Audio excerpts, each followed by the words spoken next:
India 150 अरब dollars की सिर्फ IT export करता है। हमारे जो है वो अभी जो है वो ओवरऑल एक्सपोर्ट जो है वो 25 अरब डॉलर से ऊपर नहीं जा पा रही है।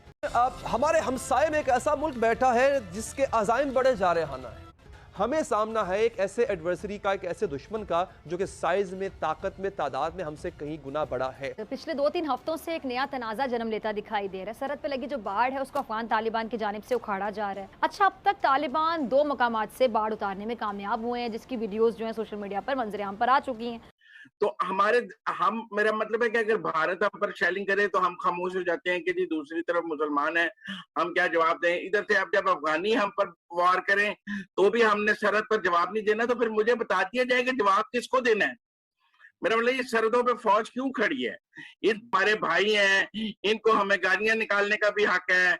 ये तो हमारे भाई हैं, हड़ तोड़ने का भी हक है।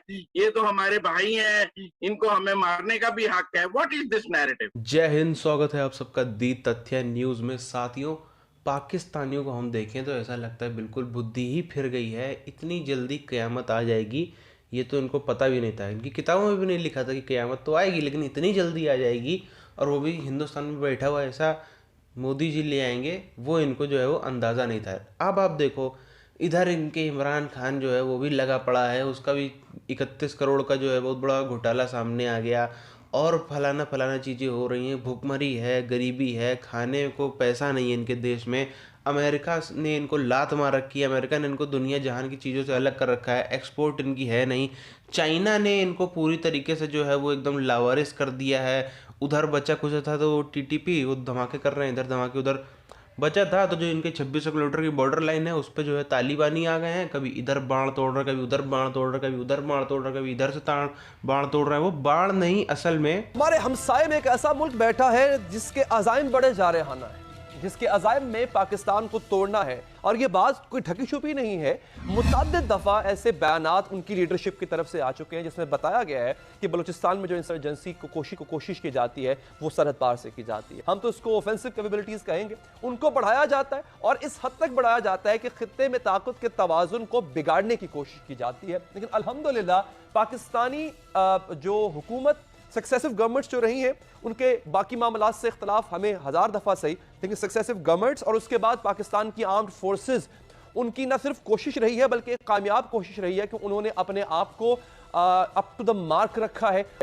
ये कोशिश क्या काफ़ी है? भारतीय मिलिट्री साइज बहुत बड़ा है, एयरफोर्स, नेवी बहुत बड़ा है। इंडिया 150 अरब डॉलर्स की सिर्फ आईटी एक्सपोर्ट करता है। हमारे जो है वो अभी जो है वो ओवरऑल एक्सपोर्ट जो है वो 25 अरब डॉलर से ऊपर नहीं जा पा रही हैं। तो हमें माशी चैलेंजेस का भी सामना है, लेकिन उसके बावजूद हमें सामना है एक ऐसे एडवर्सरी का, एक ऐसे दुश्मन का जो कि साइज में, ताकत में मंद मुल्क है। इंडिया जो है बड़ी उनकी हिस्ट्री है वो। साथियों, आप इनको देखिए, दोस्त दोस्त ना रहा, यार यार ना रहा, अच्छा सिला दिया तूने मेरे प्यार का। ऐसे ही गाने जो हैं आजकल पाकिस्तान में रिपीट पे चल रहे हैं, एकदम रिपीट पे चल रहे हैं। यार ने ही लूट लिया घर यार का, वही चीज़ें जो है पाकिस्तान में होती हुई नज़र आ रही। इनको ज़्यादा शौक है ना, बॉलीवुड की पिक्चरें बहुत देखते हैं ये, तो ये देख देख के जो है तालिबानियों ने के साथ में वही कर दी, बेटा हम लोगों को पिक्चर दिखाते हैं। खेल हो गया इनके साथ, अब आप समझ लो। और ऐसा नहीं है एक खेल हुआ, इनके साथ में इतने इस समय खेल चल रहे हैं, इतने खेल चल रहे हैं सब। ये जो है असल में ना, ये खेल इनके साथ में शायद 1950-60 के दौर में ही हो जाते, अगर उस समय थोड़ी सी अंग्रेज़ों की लापरवाही क्या, उनकी लापरवाही नहीं कहेंगे, उनकी तो पूरी सोची समझी साजिश थी, वो ना करते, हिंदुस्तान में थोड़ी सी कुछ समस्याएं ना होती, तो ये सब चीज़ें शायद हमें 1960-70 में भी देखने को मिल जाती। लेकिन कोई बात नहीं, देर आए दुरुस्त आए, आज हुआ है कम से कम, ठीक है, कुछ तो हो रहा है ना, उस हिसाब से फिर भी ठीक है। अब आप देखो, जिस हिसाब से अगर हम बात करें, बंटवारा हुआ था जब हिंदुस्तान का, जब ये पूरा ये ईस्ट पाकिस्तान वेस्ट पाकिस्तान बना था, उसमें हालांकि ये लोग और भी हिस्से जोड़ना चाहते थे, जैसे जूनागढ़, जैसे मैसूर, जैसे हैदराबाद, लेकिन वो चीज़ जो है उनका प्लान फेल हो गया। ये जो सब था, टू नेशन थ्योरी थी, सब कुछ अपनी जगह पे ठीक ठाक जो भी था, वो तो था, अलग की मुद्दा है। अंग्रेज़ों ने ये मैप ऐसा इनको काट के दिया था, काबिल पब्लिक को नॉर्मल एरिया दे दो, जाहिल पब्लिक को जितना बेहतर से बेहतर इलाका आप दे सकते हो उसको आप दे दो। ये स्ट्रेटजी थी, ठीक है ना, सीधी सी बात है, ये स्ट्रेटजी होती है कि भाई अगर आपको कोई मजबूत हिस्सा है, कोई बढ़िया हिस्सा है, तो वो आपको किसी को देना है तो वो ना काबिल को दो। वो कुछ सालों में चला पाएगा नहीं, तोड़ ताड़ के अपना बैठ जाएगा, घर फूंक के बैठ जाएगा, बाद में आप फिर से आना, कुछ साल बाद मजबूत होके और फिर से कब्जा कर लेना।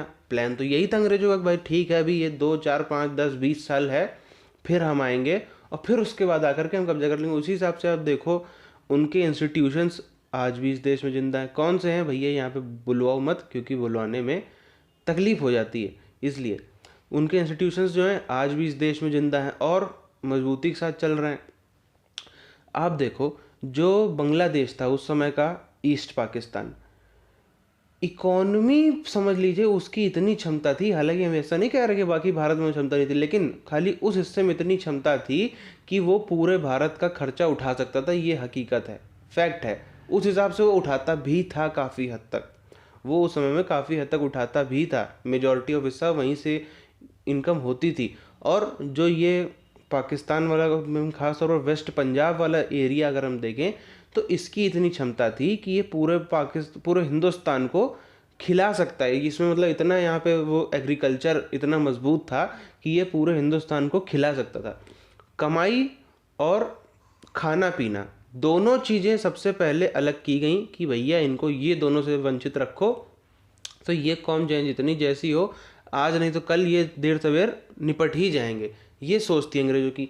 इसीलिए आप देखो इनके इतिहास, आप पाकिस्तानियों का इतिहास देखो, इसमें ना हमारे नेताजी सुभाष चंद्र बोस का कहीं नाम है, ना मतलब कि भाई जितने ये सब लोग थे, क्या इन्होंने सिर्फ ये हिंदुस्तान की आज़ादी की लड़ाई लड़ी थी? इन लोगों ने तो जो पूरा का पूरा इंडिया था उस टाइम का, ब्रिटिश इंडिया, उसकी लड़ाई के लिए बात ली थी। उसमें पाकिस्तान भी था, उसमें बांग्लादेश भी था, उसमें हालांकि और भी नेपाल, भूटान और श्रीलंका को भी अगर आप देखें कुछ और साल पीछे, कुछ और दशक पीछे जाएंगे 1910 तक, तो वो सब भी आपको मिलेंगे। लेकिन बहरहाल उसमें इन कितने सारे महानायकों को इन्होंने रिजेक्ट कर दिया। इनने किसको अपनाया? इन्होंने सीधे अपनाया उसको, जाके सीधे वहाँ निकल गए, अब्दाली के समय में निकल गए, बाबर के समय में निकल गए। आप इतनी सी बात सोचिए, हम जितना भी कह लें देश बढ़ गया, सब हो गया, लेकिन अगर आज ये कौम हिंदुस्तान में होती तो आज हिंदुस्तान की कितनी फजीहत होती है। ये आप इसको ध्यान से सोचिए इस बात को। अगर हिंदुस्तान से में ये लोग होते तो हिंदुस्तान की पूरी इंटरनेशनली कितनी ज़्यादा बेइज्जती होती, कितनी ज़्यादा फजीहत होती, कितनी ज़्यादा बदनामी होती, तब कभी भी इतना जो हो रहा है सक्सेस वो तब भी शायद ना मिलती। बहरहाल वीडियो को ख़त्म करते हैं, मिलते हैं आप सबसे आने वाले वीडियोज़ में, तब तक के लिए जय हिंद।